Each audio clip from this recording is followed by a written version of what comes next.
Hello students, let's learn about mechanism of muscle contraction in this video.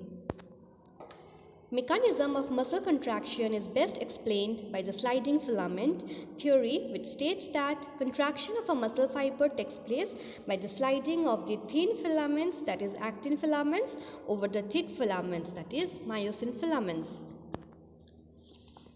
Muscle contraction is initiated by a signal sent by the central nervous system CNS via a motor neuron. A motor neuron along with the muscle fibers connected to it constitute a motor unit. The junction between a motor neuron and the sarcolemma of the muscle fiber is called the neuromuscular junction or motor end plate. A neuron signal reaching this junction releases a neurotransmitter known as acetylcholine, which generates an action potential in the sarcolemma. This spreads through the muscle fiber and causes the release of calcium ions into the sarcoplasm. Increase in calcium level leads to the binding of calcium with a subunit of troponin on actin filaments and thereby remove the masking of active sites for myosin. Using the energy from ATP hydrolysis, the myosin head now binds to the exposed active sites on actin to form a cross bridge.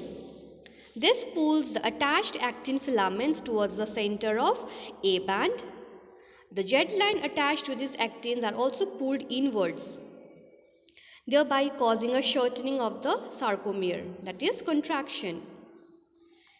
It is clear from these steps that during shortening of the muscle, that is contraction of the I bands get reduced, whereas the A bands retain the length.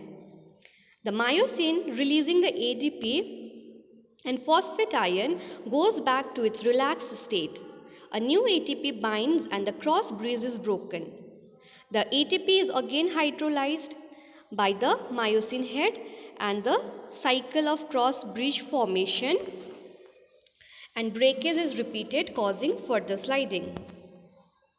The process continues till the calcium ions are pumped back to the sarcoplasmic cisternae, resulting in the masking of actin filaments. This causes the return of jet lines back to their original position, that is, relaxation occurs. The reaction time of the fibers varies in different muscles. Repeated activation of the muscles lead to the accumulation of lactic acid. It causes muscle fatigue. This is due to anaerobic breakdown of glycogen in muscles. Muscles contain a red-colored oxygen-storing pigment called myoglobin. Myoglobin content is high in some of the muscles, which gives the reddish appearance. Such muscles are called the red fibers. These muscles also contain plenty of mitochondria, which can utilize the large amount of oxygen stored in them for ATP production. These muscles therefore can also be called aerobic muscles. On the other hand, some of the muscles possess very less quantity of myoglobin and therefore appear pale or whitish. These are the white fibers. Number of mitochondria are also few in them, but the amount of sarcoplasmic reticulum is high.